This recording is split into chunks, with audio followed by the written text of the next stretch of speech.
Hi guys, Stormboy13, it's time for weather forecast for the week ahead, and I bet you noticed I'm indoors today. Yeah, only the reason why, weather's too windy to do the forecast. I've got a tripod which I just recently had for my birthday. Even though it's not raining, it's not particularly warm, and also because family's not in the house, I've just thought, why not? Let's do it indoors. I can make as much noise as I like. But anyways, it's time for weather forecast for the week ahead, so also at least you can hear my voice clearly for a change. Most videos, my weather forecast, the wind always ruins it. Anyways, this week's weather. Now, good news. Finally, it does look like the weather will be improving by the end of the week. But for the next few days, unfortunately, it's a bit of an autumnal-like week for some of you. It's going to be a cool and showery week, especially tomorrow. More on that in just a sec. But gradually the temperatures will be increasing and the conditions will be improving with some sunshine to look forward to. There's still a little bit of uncertainty beyond that, but I think the overall trend is it's looking much more promising. Now for today's weather, there's probably the reason why I'm inside, there is rain on the way. Now it's a dry, actually there's only a few showers for the eastern and central areas of England. The main rain band's not actually coming until the late afternoon. There will be some fairly strong winds, but not as strong as there was a few days ago, where there was some unseasonably strong gusts. In fact, the Isle of Wight around 90 miles per hour in gusts. Really bizarre weather for the end of May. But overall, it's another cool day. Temperatures disappointing yet again for the time of the year. But at best, before the rain band comes along, with a few scattered showers, it's around 11 to 14 degrees Celsius. So yeah, a very, very poor day.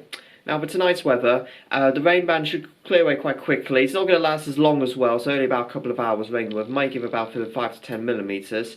But I think overnight the rain should clear away. There will be a few scattered showers overnight. A little bit breezy, particularly in southern areas. The temperature's not as cold as last night. Last night it was close to freezing in a few northern areas of England. Tonight more typically around 5 to 8 degrees Celsius. Now for tomorrow's weather, Monday is definitely going to be potentially for some of you the wettest day of the week. We've got right in the core area of low pressure, circulating, actually targeting northern and central England. Bit breezier towards southern England with some slightly more isobars, but actually in central northern areas there's barely any wind, and also with the very unstable air mass with high energy, we are likely to see more potentially heavy thundery showers. Some places could get some really slow moving thunderstorms. And also because the winds will be, even though it's light, they will be circulating in all different directions, there is potential for a few isolated tornadoes yet again for northern and central England. So that's a weather warning out for you tomorrow, just to give you a heads up. Slightly more fast moving in southern England, but even that, some thunderstorms likely for you there. So it's a very wet day across the country. Temperatures below average, 12 to 14 degrees Celsius. If you do get caught in the sunshine with a very unstable air mass tomorrow, actually it might feel quite a bit warm for a time, but obviously it will be a washout for many of you, so make sure to bring your waterproofs with you. It's not going to be pretty. Now on Tuesday, I think the core of the showers and the thunderstorms will move a little bit further eastward. So on Tuesday, the most prone areas for some thundery showers will be around the eastern coast of England, slightly scattered in central areas of England. In fact, drier day for you there. Not as many towards further west. Pressure's going to slowly start to build. Temperature's no great shape yet again, about 12 to 15 degrees Celsius. But again, if you get caught in any sunshine for a amount of time, the wind's again not too strong on Tuesday, it won't feel all that bad. But there's another showery day with some threat of thunderstorms. Now by the time we get into Wednesday, the low pressure is finally drifting away towards the east. We're still getting the glimpses of the low pressure system. So that means on Wednesday, actually, there's a little bit of a weather front towards Scotland. So a bit of a wet day there. Some more general rain. Scotland and potentially parts of Northern Ireland and Northern England. Further south, scattered showers, not as heavy as it will be early this week, and temperatures just very gradually might start to recover a little bit. Still not reaching the values we should be expecting, but it's getting there, 13 to 16 degrees Celsius. By the time we get into Thursday, the low pressure will finally clear away and we're starting to see pressure build from the continent, which we haven't seen all this month, but also with temperatures starting to rise. So by Thursday, with less showers, still the odd isolated one, I can't rule out still, but on Thursday, it's likely that we'll see an improvement with the weather conditions, with sunny spells, hazy sunshine, I'll say at this stage. Not going to expect waterfall, but a very decent day at long last, and temperatures 16 to 19 degrees Celsius for many areas. That is more like it. That's what we should be seeing for the end stages of May. And that should continue well into Friday as well. Again, the odd isolated shower might be a little bit breezy. There's a little bit of uncertainty about where the position of the jet stream will be, whether we may get a bit of a trough developing, but the pressure will stay high. With just, apart from the odd isolated shower or two, to end May, on Friday, looking ahead into bank holiday weekend, it's looking decent with sunny spells, and temperatures may even get 20 degrees Celsius or even the low 20s for some of you by the end of the week, which we've not even seen for some of you since the end of March. 2 months without these sort of temperatures. It's been such a cold spring, so that'll be a much more welcome change. And that will continue into the weekend, at least the bank holiday weekend.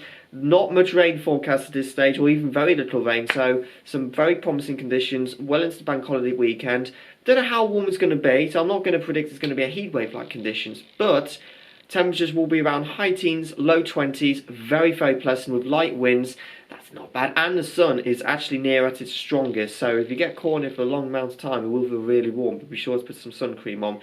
And now there's a little bit of uncertainty about into next week. Don't know how long the high pressure or the settled spell will last, but I think with some confidence, most data will predict that that should last well into next week, and it's half term as well for many of you, so that actually will be a nice change from all your recent studies. So for next week's weather, potentially for half term weather, plenty of dry weather. I can't guarantee it'll be completely dry, so a few isolated showers, temperatures around or maybe even a little above average with high teens, low 20s at this stage. It will feel very, very pleasant. So that's what's so just to quickly recap for this week, a cool and showery start, especially with some thunderstorms tomorrow, but gradually through the week it will be improving with slightly higher temperatures. So, and that's it for this week's weather. So stay safe again, like I say every week, we're still in the pandemic, and I'll try to get more videos out for you. I didn't have a chance to upload it last week because I've been busy. I did record another extreme weather video. It was just very, very heavy rain, but it lasted for several hours, and there was some thunder heard. Again, no lightning. That video though, called Thundery Rain, should be out within the next day or two. And then I'm also going to try and get a video with my longer hair back then, because I had it cut, if you've noticed. There'll be a video which I filmed earlier this week about the contrasts between spring 2020 and spring 2021. It was initially going to be called Why Has April Been So Frosty, but with the topics quite similar, I've just slightly changed the story somewhat. But those are the next few videos to keep an eye out, and I might get another one out if I possibly can. Other than that, guys, like, comment, subscribe. Stormy's now out. Long video finished.